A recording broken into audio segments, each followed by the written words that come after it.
Do it, sir. Do it to it. 6, 5, 4, 3, 2, 1. Hey, let's do this. Get your appetite ready for barbecue banter. with your hosts, Mike Barber and Mr. Know-It-All. And we're live. That's right. Have a drink, everybody. Cheers, whatever you're drinking. Welcome back. To Barbecue Banter Show. That's right. Another weekly, hopefully every show. Hey, Mike? Yep. Yeah. Okay. So, first thing we're going to talk about today is a delicious food. But before we get there, Mike's going to put on a beautiful picture for us. Yes, I am. Which is... Look at that, eh, guys? Let me tell you. Look at that. She's so cute. Hey, you know, A few friends of mine had those for pets. you look like the picture on there, okay? Yeah. You ready for the next one? No, take it off. Take it off for a minute. Okay. Go back to live. Yeah. Okay. All right. So this is our Don't specialty... let the cat out of the bag yet. Just a guinea pig out of the bag. That's right. All right. In this case. All right, so... Yeah. What we're talking about today is a Peruvian dish that in our North American area, we don't look kind of that way. We kind of think of it as a nice little pet. This is served with potatoes and salsa. It's traditional food. And put on our other picture there, Mike. Here we go. Okay. Take a look at that animal thing, everybody. Guinea pig. Another delicacy. Yeah. And you know they even deep fry these little buggers. I'm sure there's different ways of eating them. And you know, I wouldn't call them little buggers. Okay. You know why? Because they come anywhere from 2.5 to 11 pounds. What the hell? Not that one. They're the so other cute. One. That's like a little chicken. 11 pounds. What the hell? Holy I know. crap, man. Anyway, yeah. So Good for two. they're really good for because they're low in fat and they're high in protein. And Hey, at least we got high protein, everybody. oh yeah, and they're served with lime, rubbed salt, pepper, cumin, and garlic grounds. Okay, like I keep on telling everybody, my time in Louisiana, crazy food, snake, whatever I ate down there, squirrel. I mean, actually in all the gumbos. Wow, eh? All right. Crazy, everybody. We always start the show off with shock value. I kind of like that. We're sick puppies. Absolutely. Yeah. Okay. All right. We are going to talk about now cooking techniques. Yes. Which is? Wow. No. Hey? Just techniques. We don't have one for techniques. Yes, we don't. Okay. Okay, what's guys. on the biz here? Today, smoking meats on your smoker. Yeah. How much to smoke? People can over smoke and put too much smoke flavor in their meats, Mike. Really? Yeah. True that. Case in point. All I'm going to say is everybody can Google this and everybody has an opinion. Okay, Mike? I personally break it out this way. Last week we had the 3-2-1 method on ribs. 3 hours of smoke, 2 hours wrapped up, and 1 hour of basting. Gotcha.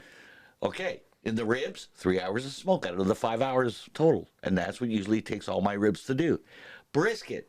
Everything is, for instance, I'm going to read off this. Chicken. Chicken takes about 45 minutes to cook, by the way, in my smoker. You know, that's 225, whatever.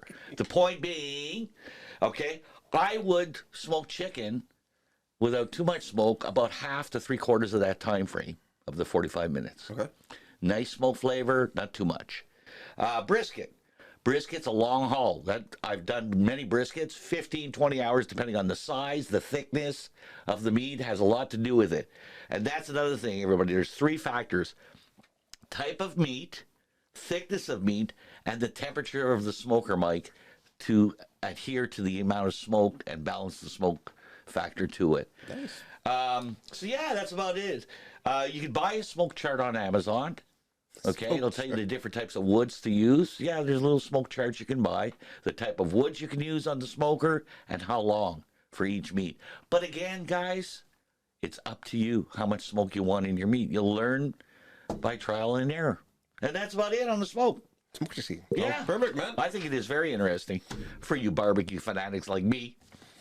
He's a fanatic. Fanatic. Absolutely. Love it.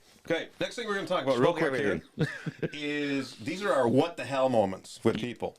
What the hell? What the hell's wrong What with the people? hell is wrong with you? And it's kind of tied into the Durham region in a couple ways because there's been a couple events that have happened which has really been kind of crazy. And the last event was on Friday the 13th. What the hell? Unlucky day, Mike. Spooky day. Yeah. It was for this guy. Show the picture. Yeah. That's Oops, sorry. that one. I Look got at the wrong one again. There we go. Check Look this out, guys. Brock Street. Here we are, our local Durham area. Yeah. Crazy guy. Crazy guy because What happened there? Wow. okay, so this guy, he was from Brampton. He's facing charges, toppling the sign at the 401 in Whitby. There's a few bucks. Yeah. Okay. Does the insurance cover And it? so what it is on Friday morning, 7:30 a.m., the police saw had smacked into the sign itself. Okay. At Brock Street. Evidently, he left the box truck up. So he's driving on the 401 100 kilometers an hour. That's the back of the truck. It's for Lifted right up dumping. on the hydraulics, straight up. It left it there. It drove off. You smoked too much Maui Wowie. Couldn't have been, yeah. Wow. 24-year-old guy. Yeah, he's from Brampton, like I said. He's facing several charges, including failing to remain at the scene. He took off. Hit and off. run. He Hit and run a sign, let alone a person. How do you, He, like, he wrecked this sign on the highway and he took off after he lowered it. I wonder what his insurance or the company he works for, or if he works for somebody. or did work for. Or did work, yeah, past tense, eh? Poor guy. Wow, crazy, crazy. What else you got? All right, another picture. You're gonna go to the next Here one. we go. This happened just recently too. This is on the 115 going Holy to Peterborough. shit, this guy's going the opposite way. Yeah, near Cavan. Yeah. And thank God he wasn't driving very fast, evidently. But yeah, can you imagine driving down the highway, 100 kilometers an hour, 90 kilometers, and obviously you see a truck coming at you? Especially bigger than you are, right? Yeah, it's a lot bigger. Yikes. Oh my God. No kidding. Yeah. Ha! Crazy guy, man. Which then ties into our next little thing, which talks about Mike's pet peeves over there. So what's your pet peeve, Mike? Okay. Let me tell you. People, okay, especially from leaving from here, which is Oshawa, and going to Bowmanville is my perfect example, Mike. We have 2 lanes going both ways. Double lanes, right? Mm-hmm. And people, I'm not saying elderly, because I'm supposedly in the classic. You're elderly. You're over 65. Yeah, but you're you know what? 66. I'm not as bad as some people. They're in the fast lane going slow. Yeah. They don't pull to the right lane. It's major pet peeve of mine. They're doing 100 clicks, which is the speed limit. But Who, yeah. me? No, they are. Yeah, 70. Yeah. Actually, I know the speed limit going towards your house in Bowmanville. 70 kilometers an hour is the top speed you're allowed. I usually do 80. You're talking about Highway 2. Yes. Oh, I thought you were talking Yes. about on the 401. No. Yeah. No. Yeah. Oh, yeah. And then people are staying side by each. And I'm like, excuse my French, everybody. I want to pass the effing. Get out of my way. Pull to the right lane like you're supposed to. Yeah. There's signs that say that. Pull to the right lane if you're slow. You know what I'm I thought saying? you were talking like on the 401. Which Well, happens. he's impeding traffic. Yeah. What's that? Yeah, it's the same thing as 401. Oh, yeah. And here again, information for people out there who don't understand about driving transport. I drove transport for a very short period of time. Mm-hmm. Okay, there's 3 lanes on the 401. Trucks can only go in 2 of those lanes. That's they right. cannot go in the far left-hand lane. So if you're sitting there driving, like you said, 100 kilometers an hour in the center lane, a truck cannot go around you. You're holding up the transport truck. Big time. Yeah, so But people are, nice. dumb people. whatever out they're there. doing, they're on their phone, they're not paying attention. Who knows? That's right, man. Enough's enough, y'all. Right. Okay, what are we going next? We're here? going to our barbecue section where you're going to talk about today's special, which is grilled peaches. Grilled peaches. They're not like guinea pig peaches. They're peaches. Hey, Yes. you notice they're both a little soft and fuzzy. But anyway, go to the barbecue one. The 30 minutes or less. Get your appetite ready. From backyards to across the globe, from novice to expert. It's time to make it low and slow, y'all. Nice dancing there, Mike. Hey, what can I say? Okay, everybody.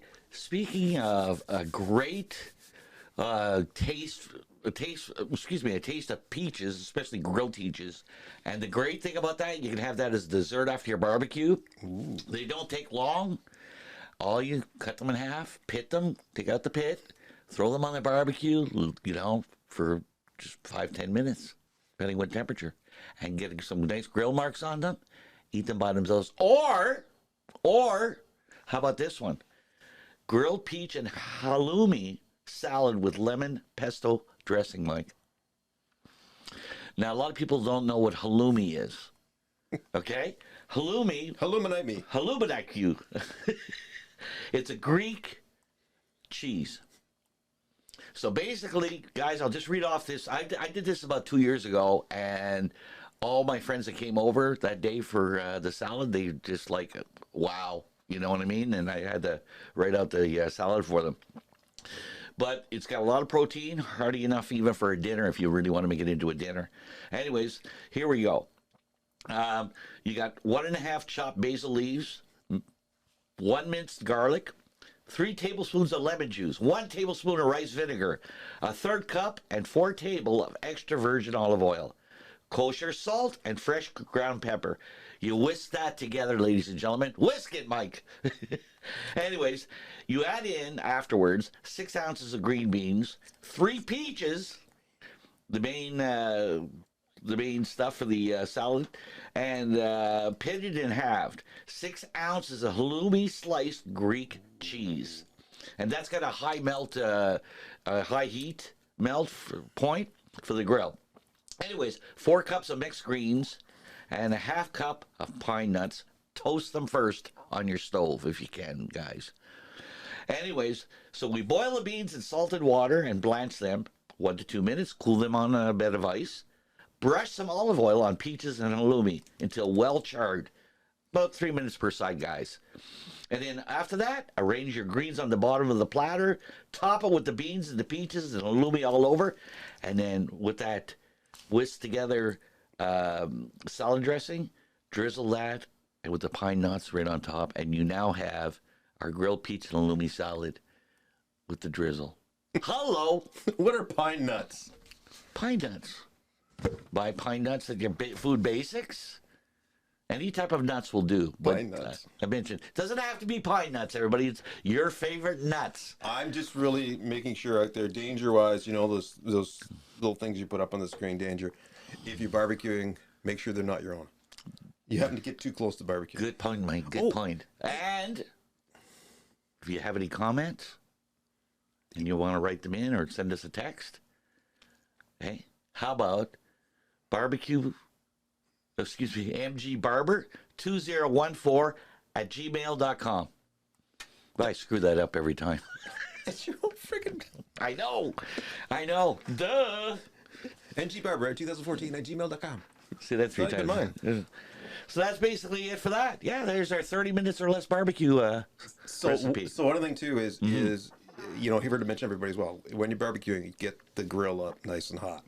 Yes. If you want the grill marks, if you don't get it hot enough, you put them on. Sear those suckers. Stick on there, man. Definitely. And then you're gonna have peaches in your charcoal. Yeah, very much so. It'd be great. Very much so. Yeah. Okay. Lovely. Hey, I love it, man. So the next thing you've got here is you've got an email from... Well, I got an email from, let me see here, John emailed us out of Toronto. John? Canada. John's question is, how and when do you do a reverse sear? And what is a reverse sear? Mike, do you know what a reverse sear is? I asked you this earlier in the show. God, Not really, eh? Getting sex out of my mind. Okay, the quick version, ladies and gentlemen, on a reverse sear. And you can do that with steaks and pretty well all your meats. But basically, your fire is built up on the right-hand side of your grill. You're cooking your meat on the left-hand side of the grill. You're giving it those, like I said earlier in the thing about smoke, the amount of smoke, you know, you want to add to it, just before it hits an internal temperature. And guys, the internal temperature, let's say in the chicken, and girls too, sorry. Ladies and gentlemen, let's take chicken. 165 degrees Fahrenheit in the center, or 74 degrees Celsius. Well, I usually wait till about 155 to 160. As soon as it reads the internal temperature on that, I'll then put it on the high heat on the right-hand side and sear the outside to get some great grill marks. And that's what you call a reverse sear. Ta-da! And we have a question on the left. Yeah, me. How long do you have to sear for? until it hits its internal temperature. That's why I had left the 5 or 10 degrees to play with. Some people don't have a Because when you're thermometer. searing it, So yeah. of course you're gonna, Or you're here. the temperature like will if you hit get them really with it. hot, it doesn't take long to You don't want to overcook it. Yeah. All right. Oh, no. That's Dried why I chicken. wait, about 10 degrees less No, than no. the internal hits. Perfect timing to sear. And there you have your sear. John in Toronto. Yeah, man. Thanks for emailing us on that one, brother. Which gets into searing your peaches, too. Yes. It's a sear show. It's always searing. Love to sear. All right. Next little part we're going to do is we're going to talk about some news around Durham region. Yes. Now, today being, we're actually doing this show right now on a Monday. Oh, right. So put up our next little picture here. Okay. Tabaga. That one right here. Tabaga. It's We on don't there. have it. What? We never put it up there. Okay, that's right too. Okay, so I remember that part, Mike. that's good. Usually you're pointing to me. This is happening right now at City Hall. I know. City Hall, Oshawa This blows my mind. Go ahead. could prohibit in any of the parks in Oshawa, except for two designated ones, tobogganing. The beautiful little sport with the snow in our banana belt, which That's we don't crazy. get much snow. That's like not having Christmas. And the reason why is because in other cities they've had problems where they've had incidents, which Like? actually living in Enniskillen, which we did, that hill is nuts fast. And they Right. banned it, but they put Put trees. some water on and make it ice. Literally every weekend, Somebody gets hurt. somebody broke a leg. I'm not kidding you. The ambulance was out there. It was that fast. You okay? look serious when you're telling me this story. Oh yeah. Well, It's crazy. okay, I can understand that. But you know what? God damn, what happened to when we were kids? We didn't give a shit about nothing. We even watered the hill on purpose. That's right. Just to watch everybody freak out and break legs. It So- was normal. So a couple of exceptions. I was a here. sick puppy. You were, and still are. Okay, so some of the things that are really interesting. The reason why this happened is because there was a tragedy in Ottawa. So on the December 27th, a Somebody 10-year-old died. girl actually died. Oh, see, there you go. Somebody has to die first. Yeah, it's That is true. It's sad. Yeah. So now they're Now there are some exceptions to this. So if you get a permit, you can actually toboggan from what they're talking about right now.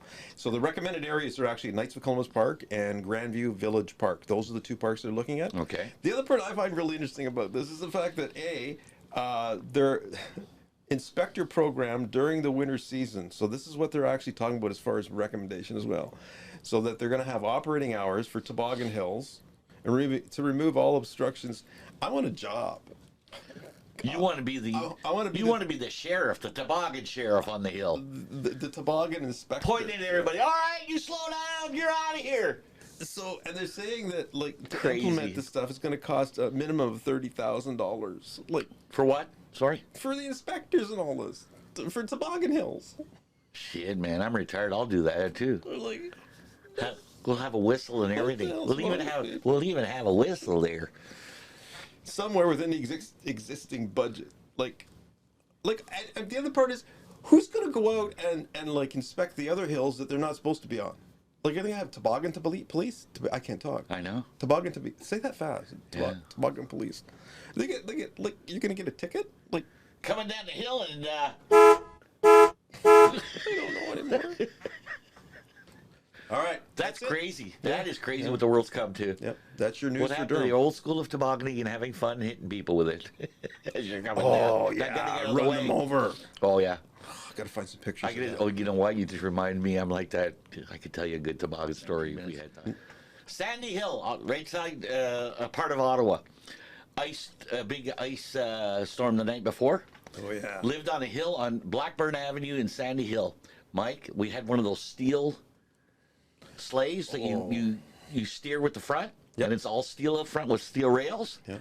Kid wouldn't get out of the way at the bottom. I said, I'm coming for you. There must have been 10 or 12 of us. I went down that hill. I took him out. He flew in the air behind me. I kid you not. Parents came over to my parents' place.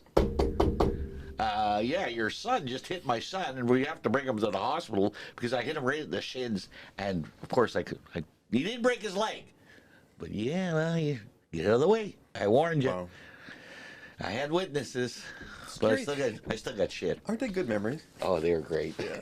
Actually, another That's, great you memory. know, that's when you're kids. Enniskillen Conservation Area, because we went there because the kids grew up there. And I'm not kidding you. Scariest time of my whole life. Yeah. My son was driving a GT racer with his buddy in front and me on the back. And we went down the hill. Yeah.